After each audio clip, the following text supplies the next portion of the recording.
Magandang umaga po mga kanaigs at welcome na naman po sa ating panibagong vlog. So ngayon,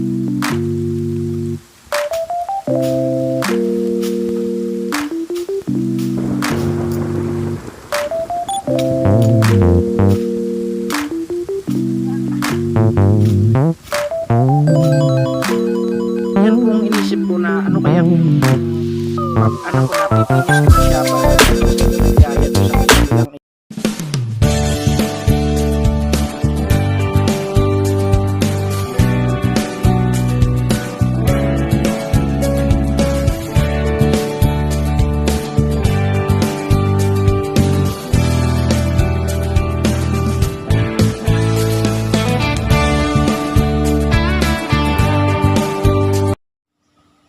Magandang umaga po mga kanaigs at welcome na naman po sa ating panibagong vlog. So ngayon po ay araw na po tayo ng Lunes at yun na nga po nakatapos ko lang po mag-edit.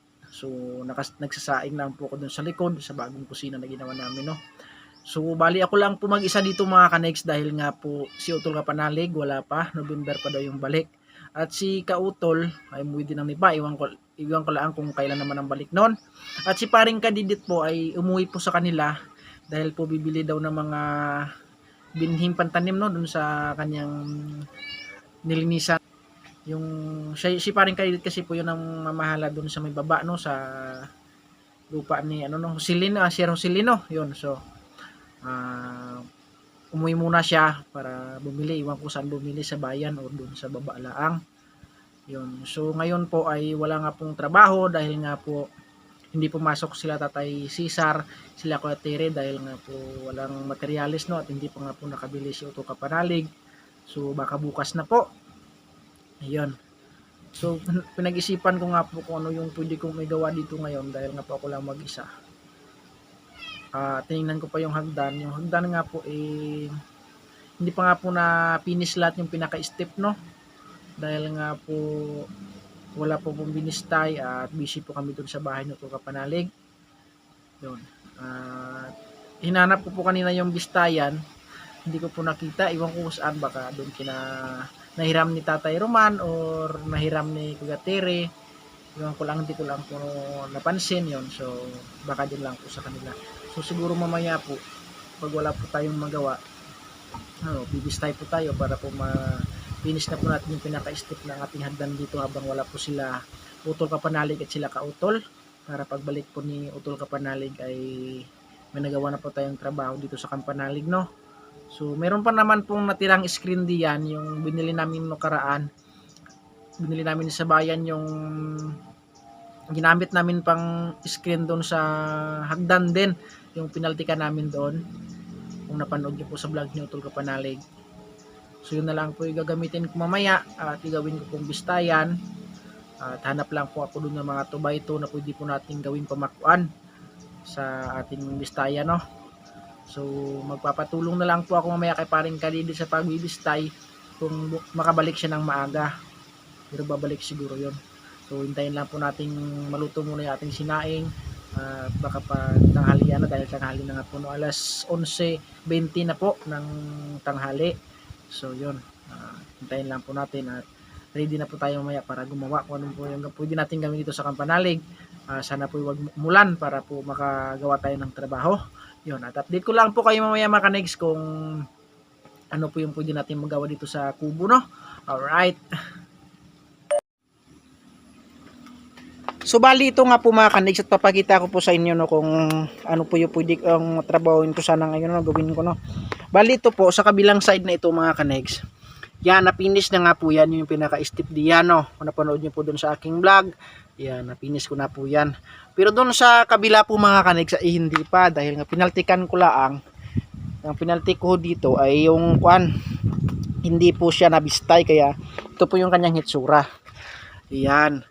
So yan pong inisip ko na ano kaya kung pipinis ko na siya para maganda na sa tingnan kaya dun sa may kabilang iyon, kaya napag-isipan ko mamaya magawa po ko ng bistayan, no, para may magawa po ko dito kaysa nakatinggalaang yun. At hanggang sa baba po hindi pa po ito na finish Kaya dapat na pong finish para maganda na po siya tingnan dahil nga po nalagyan na nga po ni Utol Kapanalig ng bato na pinaka-decorate dito sa taas, no?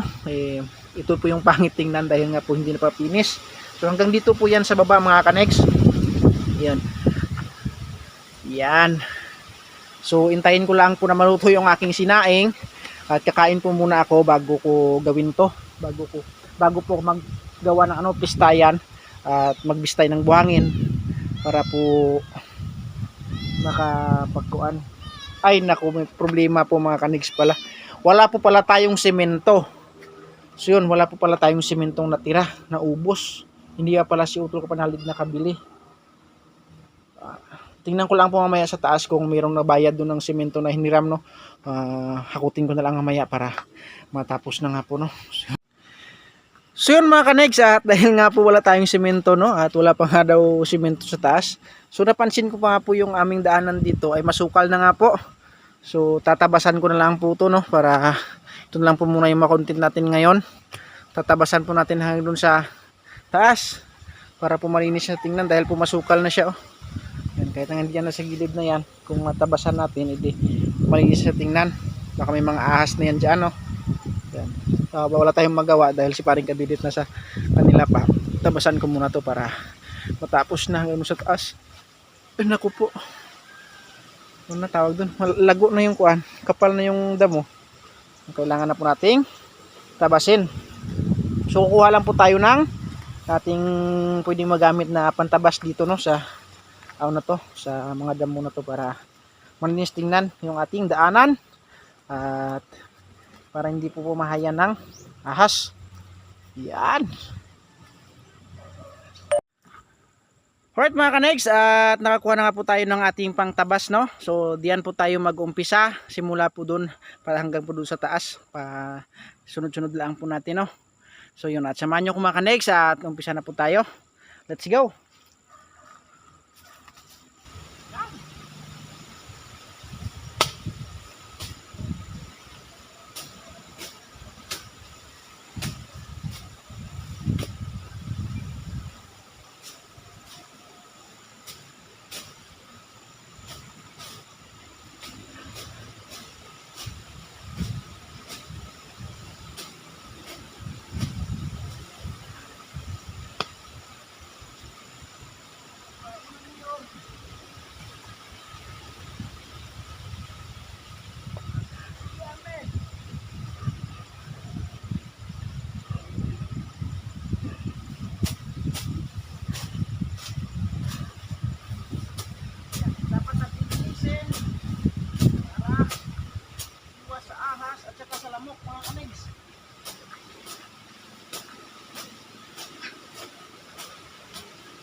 Sisimoy na natin ang buwan ng Pasko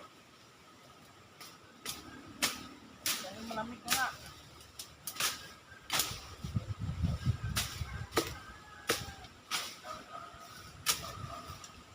Ayan.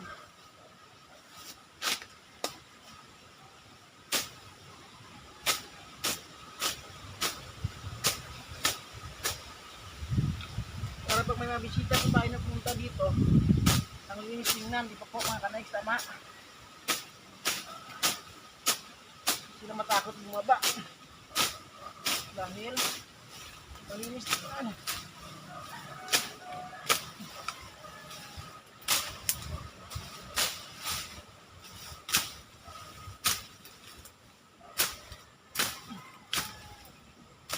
Wala po tayong jacket, maligo na lang po tayo ulit mamaya.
may hose.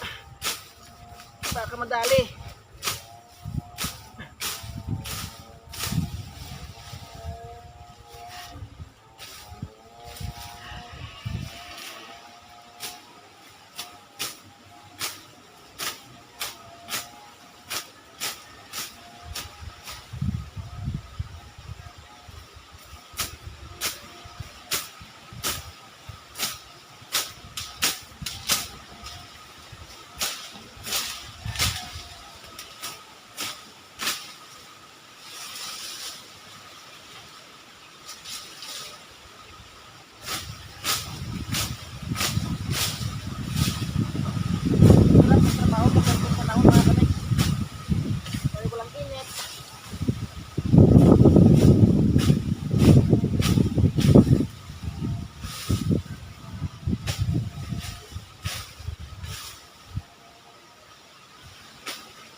Maganda sa paningin po mga kanigs man. Ganitong malinis yung dinadaanan mo, no? Pero talsik na yung kani pa rin ka dito at ginawa na tagdan pang labas ng gamon para hindi makakatapos mga kanigs. Natanggal na siya, dahan-dahan lang.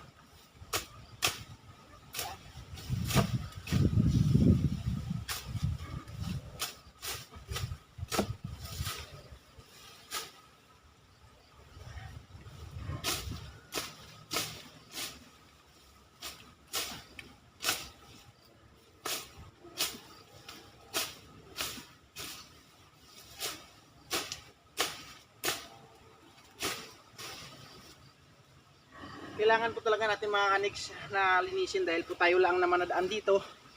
Kaya i-safe din naman tayo pag malinis. Iwas tayo sa ano ng ahas, di ba? Kumbaga tayo naman na kinapang sa daan, linisin na lang natin.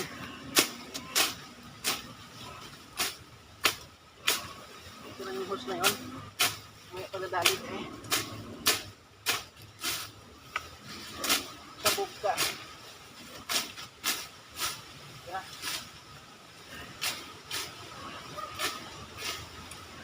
Nakalutang pa lang din sa nakabaon.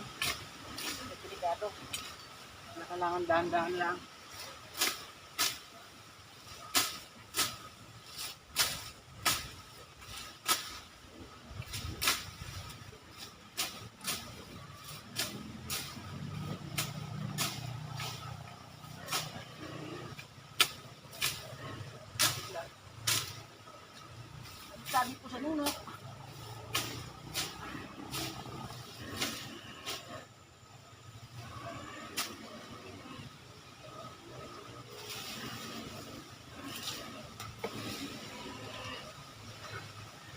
sarap.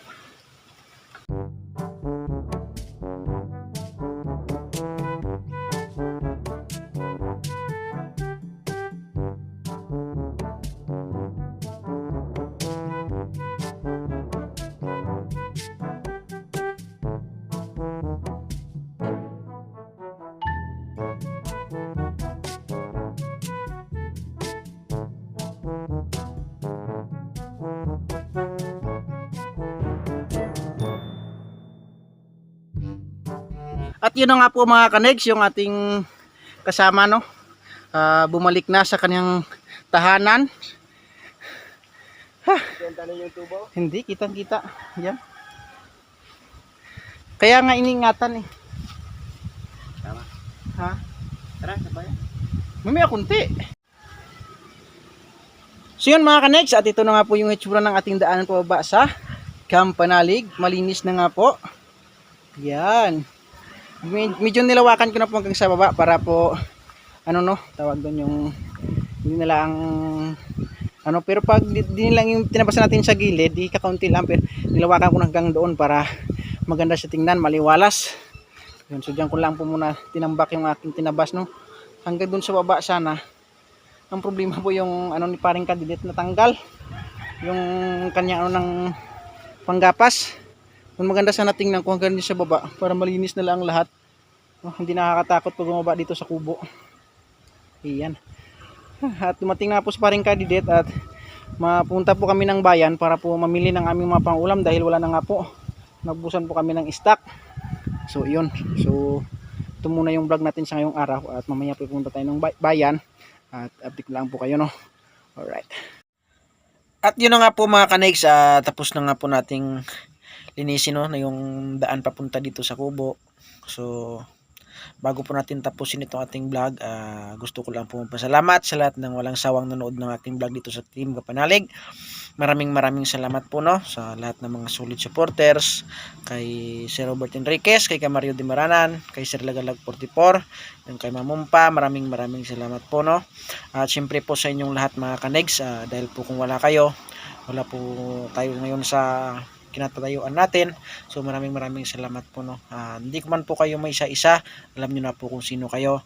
At pasensyahan niyo na po muna ngayon yung ating vlog dahil maiksi lang at hindi po ako makapag-shoutout sa inyo dahil nga po wala tayong magamit na pang shoutout dahil umalis si paring kadidit. Hindi po natin nahiram yung kanyang cellphone, no.